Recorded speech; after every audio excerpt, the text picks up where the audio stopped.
Magtatanong lang kami tungkol sa Magandang gabi rin. ginanap na rally rito ng KOJC. Anong masasabi niyo rito? Nakakatuwa rin kasi sila kasi kahit umulan man o umaraw, andito sila. Saka yung pinaglalaban nila.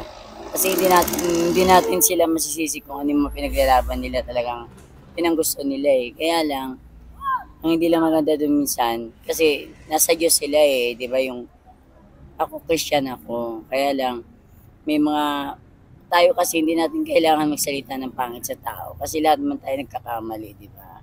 Yung mga pangit na salita sana, isa Diyos na lang natin yun.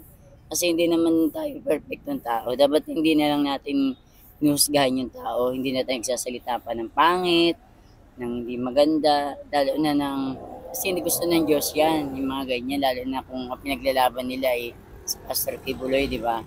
Dapat ipakita nila na ano sila, na nandun yung humility nila, di ba?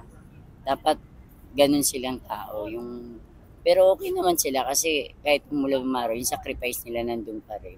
Kasi faith nila yun eh. Ang ano ko lang, sana, huwag silang sasalita ng pangit sa tao.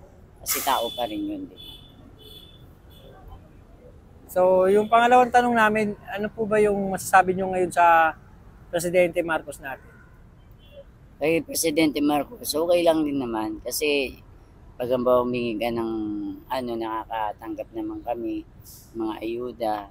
Tulad yan, yung mga feeding program, binibigyan kami ng ano, ng karapatan na pumunta dyan sa Malacanang, hindi kami inusga ng ano yung mga tao na mga staff niya masyado nang mabait. Wala naman ang pinapanigan, di ba? Ang ibig ko lang sabihin, kasi sa katulad namin, kailangan din namin ng kahit kaunting pagkain dito. Masaya na kami doon. Kasi yung time kasi na nag-rally dito, yung ilang staff kasi sinabihan kami na para lang sa mga uma-attend to. Eh kami nga eh, umupo kami sa upuan dito para mabigyan ng pagkain. Kasi yung tingin nila sa amin masyadong mababa.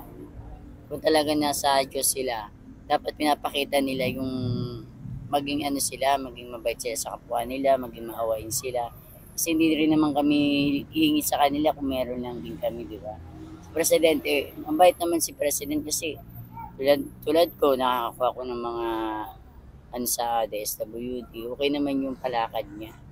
Yun nga lang, hindi niya natupad yung sa bigas, pero siguro mahirap yung gano'n kasi yun ang inaano ng tao. Kahit sino man umupo, di ba, lagi na lang may basher. Hindi na iwasan na kahit sino umupo, maganda o pangit pinapakita, may ano pa rin, may natatanggap pa rin na pangit sa tao. Hindi rin kasi perfect ang tao eh. Pero kay Bongbong, okay naman kami. Mabait naman si Bongbong. Hindi siya ano sa tao. Okay, sir, thank you po. Ngayon lang po yung tanong namin. Maraming salamat.